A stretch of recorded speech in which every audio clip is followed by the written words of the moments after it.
তিনিটাকৈ ঢেকীয়াপতীয়া বাঘ প্ৰত্যক্ষ কৰিছে, দুটা পোৱালি আৰু লগত মাক।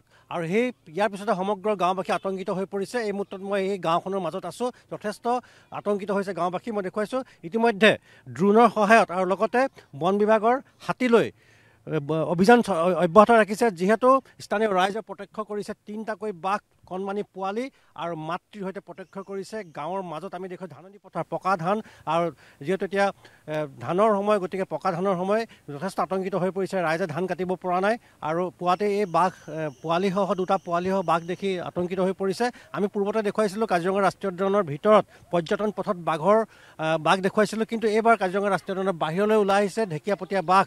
আৰু এই হাতী মই প্ৰীতমে দেখুৱাই আছে, হাতীলৈ বন বিভাগে অভিযান চলাইছে, তাতেই বাঘ আছে বুলি ইতিমধ্যে স্থানীয় ৰাইজে দাবী কৰিছে। আৰু বনাঞ্চলিক বিষয়া আছে, বনাঞ্চলিক বিষয়াত আমি কথা পাতিম। তেওঁলোকে বাঘ ওলোৱাৰ পিছৰ পৰাই তেওঁলোকে ইয়াত অভিযান অব্যাহত ৰাখিছে। বনাঞ্চলিক বিষয়া আছে, আমি কথা পাতিম। ৰেঞ্জাৰ কঁহৰা বনাঞ্চলৰ ৰাইজে প্ৰত্যক্ষ কৰিছে বাঘ, কেইটা বাঘ বুলি কৈছে? হয়, আজি ৰাতিপুৱা আমাৰ কাজিৰঙা বনাঞ্চলৰ দাঁতিকাষৰীয়া মৌপৰা এলেকাত ইয়াৰে গাঁওবাসীয়ে আমাক এটা খবৰ দিয়ে যে তেওঁলোকে ইয়াত ঢেকীয়াপতীয়া বাঘ প্ৰত্যক্ষ কৰিছে। তো ইমিডিয়েটলি আমাৰ ৰেঞ্জৰ পৰা টীম আৰু আমাৰ ড্ৰোন টীম যোনটো টাইগাৰ চেল আছে তেওঁলোক আহে। ইয়াত ড্ৰোনেদি আমি গোটেই এৰিয়াটো কম্বিং কৰি থকা হৈছে আৰু হাতী দিও অৱস্থিতিটো আমি চোৱা হৈছে যাতে ভৰি খোজ বা কিবা আমি পাওঁ বুলি, কিন্তু এতিয়ালৈকে আমি সেইখিনি পোৱা নাই। তো গোটেই এৰিয়াটো চাই থকা হৈছে। আৰু আমাৰ যোনটো গাঁওবাসীৰ মতে যোনটো কৈছিলে তেওঁলোকে ডাঙৰ এটা বাঘ দেখিছে আৰু পোৱালি বাঘ দেখিছে। এতিয়া সঠিককৈ আমি যেতিয়া ভৰি খোজ পাম তেতিয়া আমি গম পাম যে কেইটা বাঘ আছে বুলি। ইতিমধ্যে গাঁওবাসীয়ে দেখিছে, গাঁওবাসীয়ে নিশ্চিত কৰিছে যে তিনিটাকৈ বাঘ আছে, পোৱালি দুটা আছে, স্থানীয় যুৱক আছে। আমি তেওঁৰ সৈতে কথা পাতিম। আপোনালোকৰ ঘৰৰ সন্মুখতে দেখিছে বাঘ, কেনেকুৱা আছিলে? হয়, নিশ্চিতভাৱে আপোনাৰ পোৱালি দুটা ওলাইছিলে আৰু আপোনাৰ পোৱালি দুটা যিহেতু নেকি আছেতো মাক থাকিবই। গতিকে যিহেতু নেকি এতিয়া খেতি চপোৱাৰ সময়, গতিকে গাঁওবাসী আতংকিত হৈ আছে যে তেনেকুৱা কিবা নোহোৱা বিপদ তেওঁলোকলৈ নাহক। গতিকে সেই ক্ষেত্ৰত বন বিভাগে নিশ্চিতভাৱে অভিযান চলাই আছে। এতিয়ালৈকে ড্ৰোনৰ সহায়ত তেওঁলোকে চাবলৈ চেষ্টা কৰিলে, নাপালে এতিয়া হাতীলৈ খোজ বিচাৰি আছে। আপুনি কাজিৰঙা ৰাষ্ট্ৰীয় উদ্যানৰ ভিতৰত গাড়ী চলাই বাঘ দেখোঁ, এইবাৰ বাহিৰত?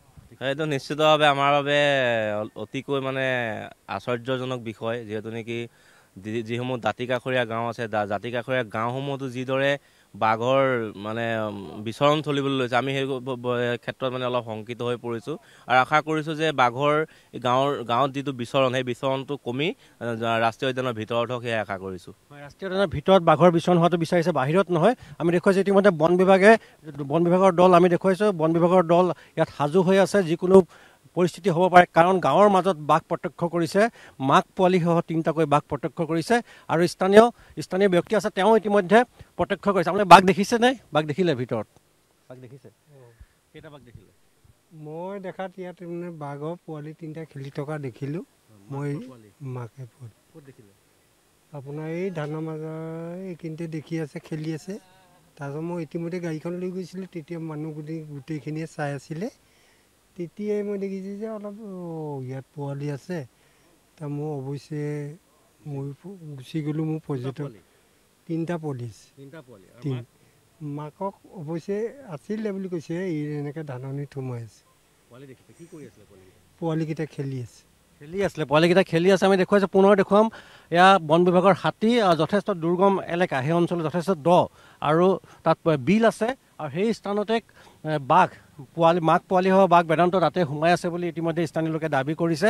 আৰু সমান্তৰালভাৱে বন বিভাগে অভিযান চলাইছে, ড্ৰোনৰ সহায়ত অভিযান চলাইছে, হাতীৰ সহায়ত অভিযান চলাইছে। দেখুৱাইছোঁ তিনিটাকৈ হাতী সমগ্ৰ এলেকাটোত অভিযান চলাই আছে, কাৰণ যথেষ্ট দুৰ্গম এলেকা আৰু বাঘ বিচাৰি অভিযান অব্যাহত ৰাখিছে। যদিও বাঘ বিচাৰি পোৱা নাই, কিন্তু স্থানীয় লোক আতংকিত হৈছে, কাৰণ তাত পোৱালি দেখিছে, মাকক দেখিছে, গাঁৱৰ মাজৰ পকা ধাননিৰ মাজত দেখিছে, গতিকে যথেষ্ট আতংকিত হৈ আছে।